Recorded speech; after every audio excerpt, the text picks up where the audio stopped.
Welcome to another episode of The Human Way. I'm your host, Matt Havens, and today we're talking with Ryan Leak. Ryan is a speaker, executive coach, and author of the upcoming book, Chasing Failure, where he answers the question, what would you do if you knew you could not fail? It was a great conversation where we talked about those pre-calculated failures we have in our mind, how we be vulnerable and honest with ourselves, and how we try to live up to who we are 100% of the time. You're going to enjoy Ryan. Let's get started with the conversation. Mr. Ryan Leak, I am so excited to have you. Thanks for joining, buddy. Man, I am so honored to be here, man. Looking forward to it. You're too kind. You're too kind. But for those that don't know Ryan, we actually had a chance to meet earlier this year just through a mutual friend. Was really inspired by your message, by just your personality. And but the reason I reached out recently was because I saw that you are releasing your book. And the title is perfect. I mean, I know a little bit about the story, but I think the audience is going to love to hear. So the book is Chasing Failure, which is beautiful. So just tell us a little bit about you, like what's the inspiration behind that book, and a little bit about who's Ryan. Yeah. So I'm a speaker, author, executive coach, and my wife and I got engaged and married on the same day back in 2013. That video went viral. I had an opportunity to go on Good Morning America, the Today Show, and then the Queen Latifah Show. On the Queen Latifah Show, my wife surprised me by getting me connected with Kobe Bryant, which, was a game changer and bucket list, of course.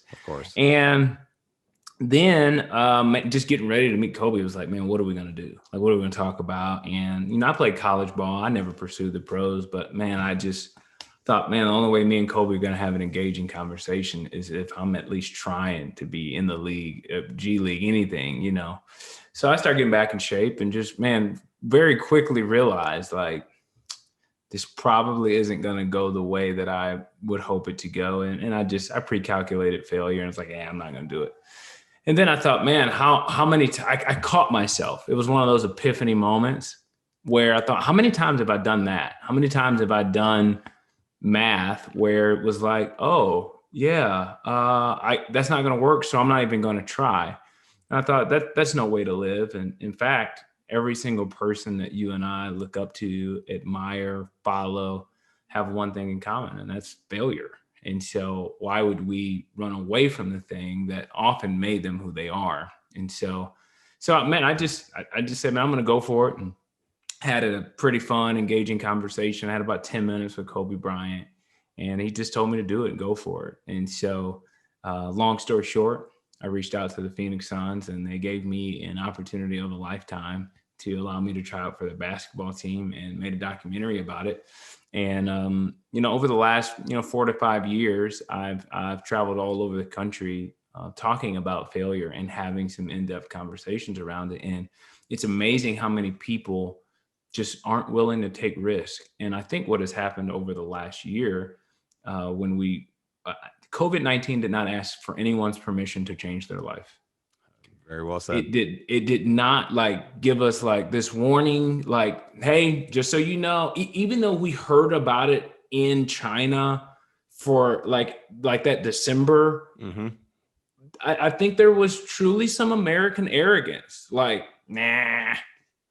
Even if there's a scare, it's not going to be that bad. I don't think anyone had the foresight to see the amount of masks that would be sold in the coming months, or the NBA shutting down, or the Olympics being canceled. No one saw that coming. And so what we were all forced to do was to pivot and figure some things out. And part of that pivoting required taking some risk. And I can't tell you how many clients I have that's what I did all of 2020 was going, you no longer have the choice but to take a risk. Exactly. It used to be, let me try and push people outside of their comfort zone. And then it was all of a sudden, this is everyone's zone. We're all here. And so, hey, this is an opportunity. People are going to give you more grace during this season than they have in the past. And so we just, so that's what the book is about. It's about pushing past some of our excuses and and being willing to take risk, invest in ourselves, and do it in a way that isn't like, when I say chasing failure, some people are like, are you trying to fail on purpose? It's like, no, I'm willing to go for it, even if I fail. I'm not afraid of that happening. And so there's a lot to be learned when we fail and take risk. And I think that's actually how we get better. It's just a matter of having a good game plan and going for it, doing the best that you possibly can. I agree on so many different levels with almost everything you said there. And I like how you use the term to precalculated failure, like doing the math to see, oh, well, when and if I don't, then this is going to happen. So I'm curious from the standpoint of chasing failure, and I kind of say using it to reject the fear that comes along with that feeling. Like, do you still try to find yourself like a plan B if it doesn't going to work? Or when you go into a situation, uncharted territory that you're trying to push yourself in, are you the type that tries to just blow past it with, hey, this is the plan, and we'll address plan B when it happens? I'm not an all eggs in one basket guy. I believe in multiple streams of income. I believe, and not necessarily keeping your options open in the fact that you're not all in and present where you are. But I think, you should be smart about how you fail. And that's what I talk about in the book. If you're going to fail, it should be for unforeseen circumstances. It should be because the market just took a turn you just didn't see coming. I got a friend who he did so much homework for an investment property to turn into an Airbnb. Him and his wife renovated this place about, 5 miles outside of Minneapolis. Well, what didn't he see coming? George Floyd. Yeah. Completely tanked his Airbnb business. They lost so much. And again, he did so much, but he literally had it booked all summer, all fall, and people canceled because they said it's just too dangerous. And for people that haven't been to Minneapolis in a while or ever, for that matter. Now, I don't know that many people that are trying to get to Minneapolis, but I went to school there, and I'm there a couple of times a month, and I love Minneapolis. But over the last year, with a lot of police officers have left the force. I stayed downtown Minneapolis. I maybe saw one police officer over the course of like 4 days. I mean, it was. At one point, it felt like Gotham City. So people stopped going to the city. People stopped working in the city, and people were like moving. And even to this moment, people have been trying to move out of the city. And it's one of those things where it just tanked his business. He just didn't see it coming. And how could he have? So I encourage people, hey, you want to do as much math as you possibly can. You do the homework. And, if it fails after that, well, okay, but you gave your best. I think a lot of people actually fail because they don't give their best. They didn't do the homework. They didn't study the market. They didn't count the cost. And so part of my book helps people ask the right questions to be able to count the cost. And if you fail after that, well, then, hey, you failed after that. But don't fail because you weren't willing to put in the work or be disciplined enough to understand your craft and be good at it. I think that's really important because, and I'm going to use the example of this past year, right? It was an unforeseen circumstance that so many people in so many industries were impacted by. And there's a lot of people that had to adjust or pivot, whatever, however you want to phrase it, to do something a little bit differently. And I have found it interesting, the different stories, because in some cases you've seen people in their business or their industry explode and do amazing. And it was because of the work and the drive that they put in to change and to adjust.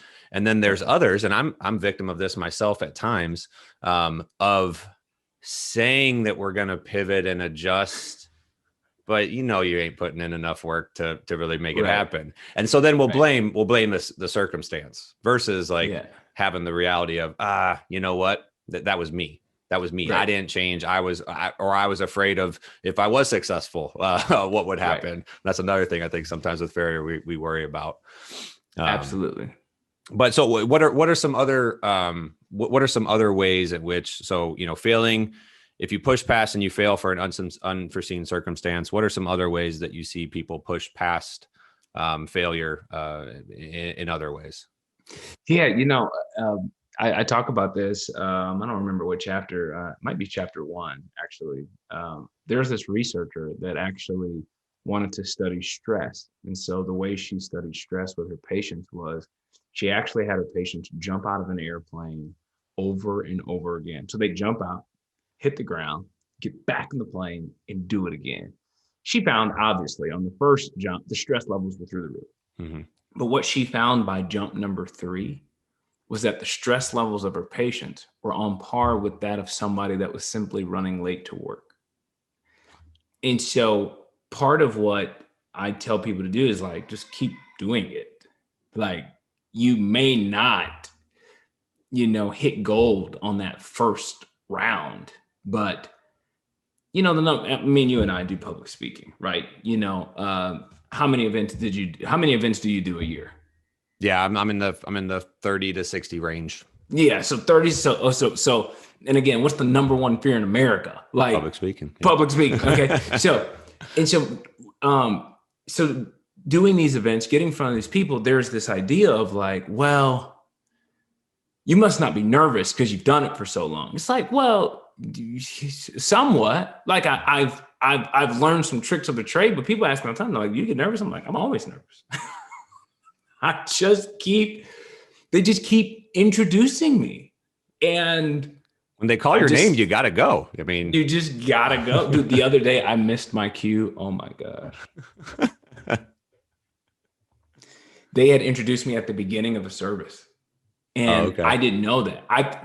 They have never done that when I was there. Okay. So I've been there, 20 times, and lo and behold, man, they rolled this bumper video and they rolled out a TV that I typically teach with. And I was in the back standing like right in like this kind of dark corner. I'm like, why haven't they introduced me? Like, what's going on? And it was really like awkwardly quiet. And I just peeked my head out there and I see this TV that's like already ready for me with my first slide. And I went, right, that's where I'm supposed to go. It's but it's when people talk to me about my career now, speaking, writing, it's like, man, I just kept jumping out of the airplane. Yeah. I just kept jumping out of the airplane, and I wouldn't even consider myself an expert skydiver. Mm-hmm. I just keep jumping and I just keep getting introduced. I did 4 events yesterday. Okay. I was nervous for all 4. Yeah. But at the end of the day, they kept saying, coming to the stage, it's Ryan Lee. Yeah. And I'm like, I guess I better get up there and let's just see how it goes. Dude, I bombed, capital BOMB, like, dude, bombed at a conference last week. And most people just don't even, they might assume, if you go on my Instagram, you see all these different like highlights, that's like the best 60 seconds of the day. Okay. From like a 60-minute talk. Okay. It's like 45 of that was horrible. 15 was all right. I showed you the best 60, don't fall for the highlight. Okay. Like I'm just like, man, it just, there are just days. And for me, I've got to create brand new content every week. Yeah. So there's especially with the work that I'm doing in church. And corporate is different because, those are pretty refined talks. Even if I create a new one, it's pretty dialed in. Mm-hmm. Whereas, a couple of weeks ago, I had to speak on why do bad things happen to good people? Like, you need to have a pretty profound answer, and people expect profound. The next week I had to talk about like heaven. Who goes there? And it's like, man, these are very heavy subjects. This weekend I'm talking about, is God real? I mean, we're not talking just regular relationship, love your neighbor type messages. These are very deep, theological, need to be well studied messages. And so, man, it can be a very, very challenging thing. But at the end of the day, I just encourage people, on a very practical level. Engage in activities that intimidate you. Engage in activities that intimidate you. And the reason I tell people to do that is it's their part of just continuing to jump out of the airplane. Figure out ways to do things that intimidate you. For some people, that's working out. Like they just walk into a gym. It's just intimidating because you see the guy or the gal that's just yoked and you're just like, I'm not down. It's just like, yeah, just go.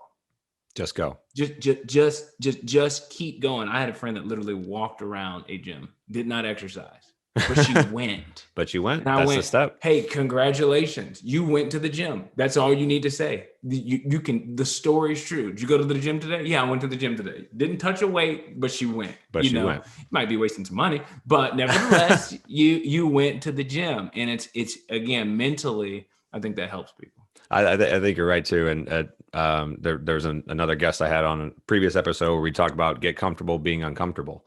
And just going through that repetition of trying those things. And I like your analogy of jumping out of the plane. So let's talk a little bit, because if people don't know your background, you also have as a pastor, you speak every Sunday at multiple different churches, kind of on a rotation basis. And so you and I have talked about this offline, but I like your point about the sort of Instagram stories and some failures that may be bombs. Now, I'm not going to go out and say that you bombed last week as bad as you might have felt it yourself, right? And I'm my biggest critic, for sure. Exactly. And I think sometimes that's the best quality that we can have, is to be our own critic. So that's totally fine. But I always say that social media is the best parts versions of people. So you're right. Yeah. If you are putting out an hour or so of content every week, and it's new, and you had to write it that week, and you had to learn it and practice it and deliver it in a way that's engaging, you're not gonna kill it for all 60 minutes every week. And that's okay. So, but what's that like? Because I think there's a lot of people that get stuck in ruts with either creating content or churning out business proposals, whatever it may, and they're having to do it every week or every month. And here you are every week pushing this stuff out. How do you sort of find that energy, or how do you navigate those sort of, what's the right word? Those sort of pressures to deliver every week? If I can figure that out, I'll come back on for part 2 on the podcast. Man, I don't know. It's a really great question. I've been on this kick lately of being extremely vulnerable, extremely honest, and I'm not afraid to use the words I don't know. And I think so many of us that are leaders or feel like we have to be these thought leaders, that people expect us to be all knowing. We're not. We just. Man, the other day, a friend asked me, he said, man, what should I be praying right now as it pertains to, a lot of the division that we see in the country? And he goes, what are you praying every day in that regards? And in that moment, I felt tempted to say something that was just so profound. I'm like, oh yeah, I'm about to blow this guy's mind.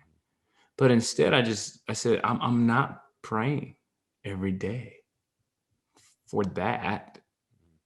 He's like, oh. I was like, yeah.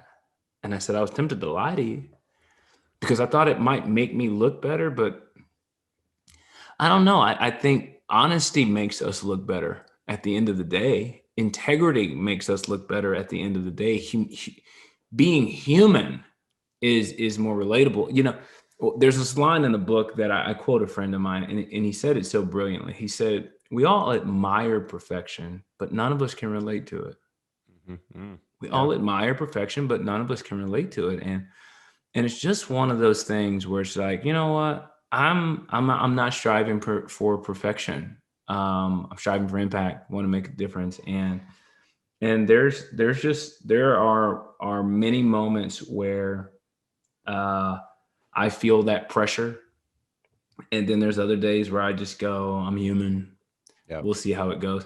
Now, if you and I were sitting, in my office and, we're watching one of my messages and we're critiquing it, of course, we're going to find things.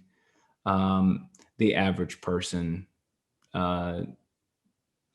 doesn't know that I forgot to tell a story because they didn't know. They didn't write the story. They didn't write the story. So the funny thing about my world is like sometimes I beat myself up over a talk or something that I wrote. And honestly, by the time I beat myself up over it, I've already done another event. Yep. So I'm beating myself up over an event I did last night because the sound went out midway through the keynote. I'm like, oh my gosh, how in the world does this happen? And so they could barely hear me for the last half. And it was just like, what? And we're still figuring out Zoom a year into it. We're still trying to master, dude, I'm still buying stuff, lights and microphones. And, do you set it up with Ethernet? Okay, well, the new MacBook doesn't do Ethernet. So you got to get a converter, do all of this stuff. And so as much as I beat myself up for what happened last night, well, dude, I speak tomorrow. Yeah.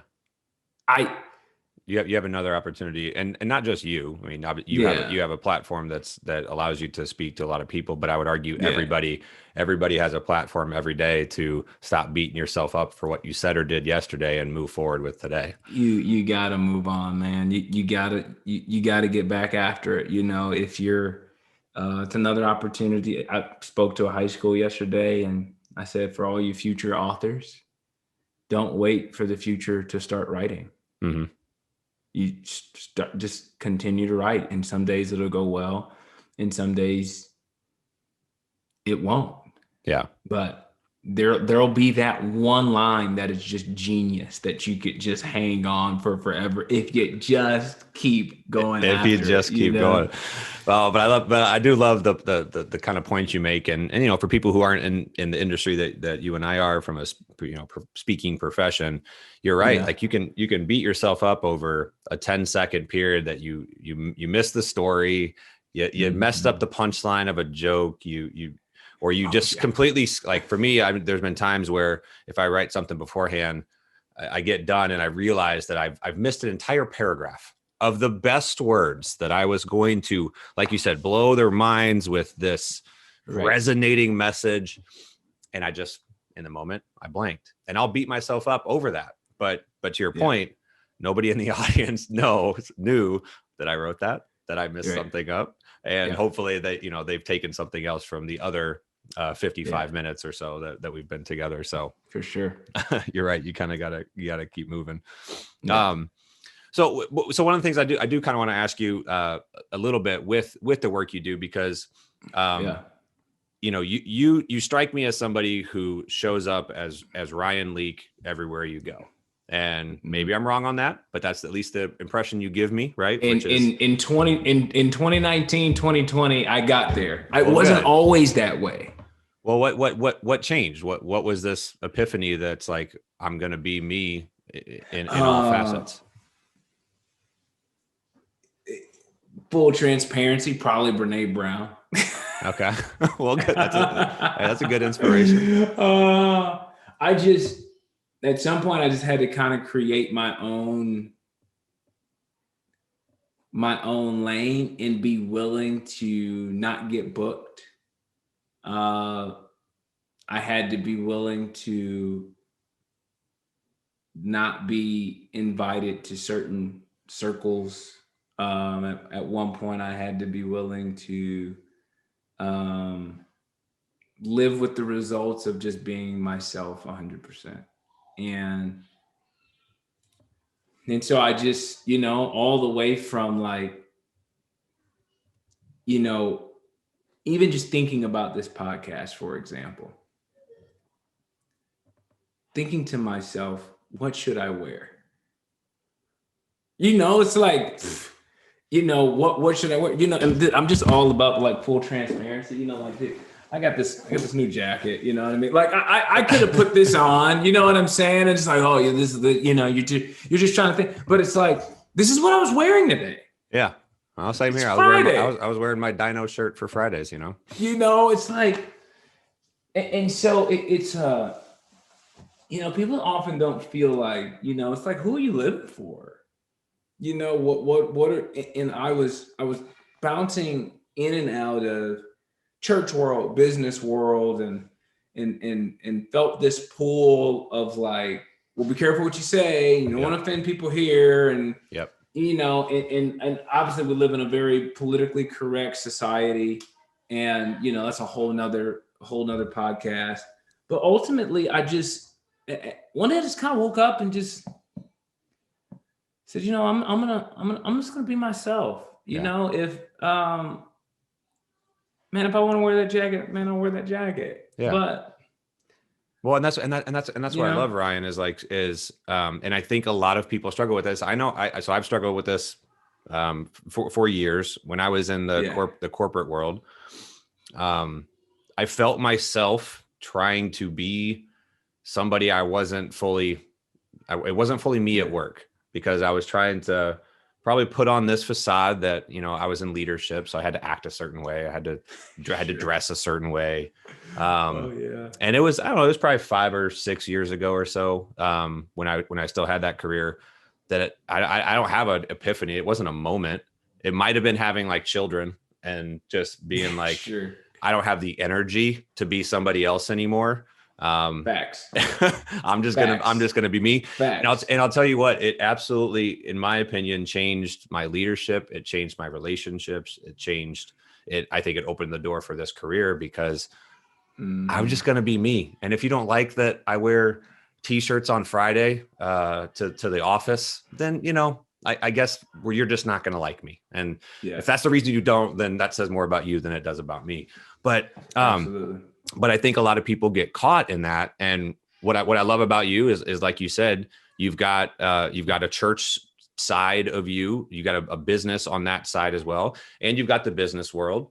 And traditionally speaking, those are things like in the business world. Well, hey, you don't bring up religion, don't talk about that, or politics, or can't speak about certain things. And what I'm really impressed about you is, the ability to be who you are in both cases.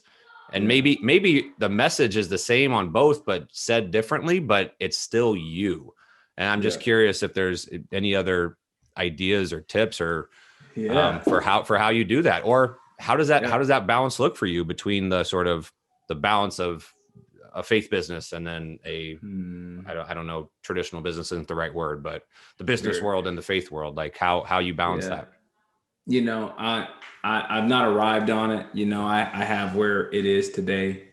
I spend about 60% of my time in corporate America and 40% of my time in church in terms of my work time. And, it's all under the same umbrella of adding value to people.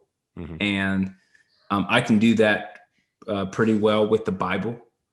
I can also do that without the Bible. And so so it's the same Ryan. It's just going, hey, what content do we want to pull on for this engagement? I speak at some pretty large churches. I'd say 98% of the clients in corporate engagements that I've gotten have come as a result of someone hearing me speak in church. Okay. And so there's no hiding. I'm not there like pretending that I don't speak in churches. Okay. Well, yeah, that's what I love. And for the longest time, there was that pressure to do so. Like have a Ryan Leak church website and a Ryan Leak business website. Yeah, there is this weird dichotomy that I had to. But you know what, man? I can't tell you how many people that just need a human to show up at their job. And most of them work for robots. Yep. And there's the company line, there's company language. And sometimes I think they just need someone to come alongside them that isn't stuck, that isn't trapped, imprisoned by the corporate red tape. Yep. And so I love coming alongside leaders and some of them have said, man, can you help me out spiritually? And I'm happy to do that. A lot of them are just like, can you help me out practically? I'm just like, That's no way to treat an employee. Yeah. Period. I don't need a verse to tell you that. I could prove that without the verse. Yeah. Now, when a person is a Christian, I'm just going, well, come on, get it together, bro. Yeah. It's like here's some things that Scripture teaches, but even the things that Scripture doesn't teach, it's like there's some things I've learned that common sense isn't all that common. If it was, more people would do it. And Yep. so it's one of those things where I felt like I had to balance it for a very, very long time. Again, full transparency. I lost the biggest contract ever because they quote unquote found out I was a pastor. And so at first that like really hurt me in the sense of like, oh no, I've got to hide who I am. And the funny thing is I'm technically not a pastor. I just speak at churches all the time, which is really weird for people because they're like, dude, we see you speak like every week. What do you mean you're not a pastor? It's just like, well, you do have to be licensed to do that. People just keep giving me a microphone and it's not my fault. Okay. And so they just keep giving me a microphone because they think it goes well, but technically I'm not a pastor. But again, that's semantics. I wasn't going to try and like, fight this. Like once someone's got something in their mind about you, it's really hard to kind of change it. And so it made me hesitant at first, but you know what? I just kept going. I just continued to be myself, and I sleep really well at night, knowing that I do my business with integrity, and the fact that I show up and I'm as present as I possibly can be with the clients that I have, and for the companies that have been so gracious to invite me to come speak at their company. It's like, man, what an opportunity. My book, Chasing Failure, isn't a Christian book. It's a business book. Yep. And so people know, and it's usually the number, it's the frequently asked question is, hey, we saw a video of you at church, but like, is that what can we expect? Because it's so funny. I write brand new content every single week and put it on the internet for free. Yep. In corporate America, they're like, do we have permission to film you today? Yeah. It's like, and so, but you can't find a whole lot of my business talks online. You can find hundreds of sermons. And so people are always kind of, navigating, okay, what are we going to get when we get Ryan? Which is just like, call me, I'll tell you. Yeah. And the number one question I ask every client is, what are your employees dealing with right now? And most of the time, it's usually people issues. It is. Yeah, absolutely. Most of the time, it's a there's often burnout. Man, people need some inspiration every now and then, and to a shot in the arm, and I try to do it for them. So. Well, I think you're right, because it is a lot of people issues. It's you're right. There's a tremendous amount, what feels like a tremendous amount of division right now. But I think that if we continue to look at each other more as individuals, as humans, as each other, as who they are, that certainly, puts our guard down a little bit. And then, for you with the work of balancing kind of, a lot of different things. You're an author, you have your own podcast, you have your speaking business, you have your church business. You have so many balls up in the air, but at the end of the day, you keep jumping out of that plane. And I think more and more people need to continue to take that advice and keep going, because it's obviously worked very well for you. Yeah. So tell everybody real quick, we'll wrap up here in a little bit, but just tell everybody, when does the book come out? Where can they find you? Absolutely. June 22nd is when the book is released. You can pre-order or order a copy depending on when you're listening to this podcast. You can get that on Amazon, wherever books are sold. I was told by my publisher that Target has purchased, I think, 5,500 of them. So go to your local Target. There we go. You get it there. Books a million. I mean, wherever books are sold, they can get it. I'm recording an audiobook apparently at some point, so you can get it on Audible.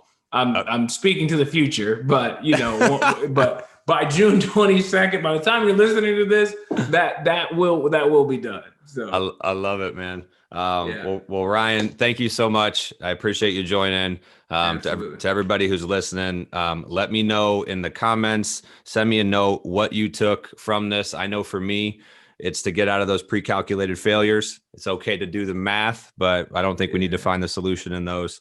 And I love just living with the results of being yourself 100%. Those absolutely. are two of the lessons I'm going to take from you, Ryan. And Yeah, I appreciate you for joining us here today. sounds great. All right, man. You guys have a great rest of your day, and we'll see you on the next episode.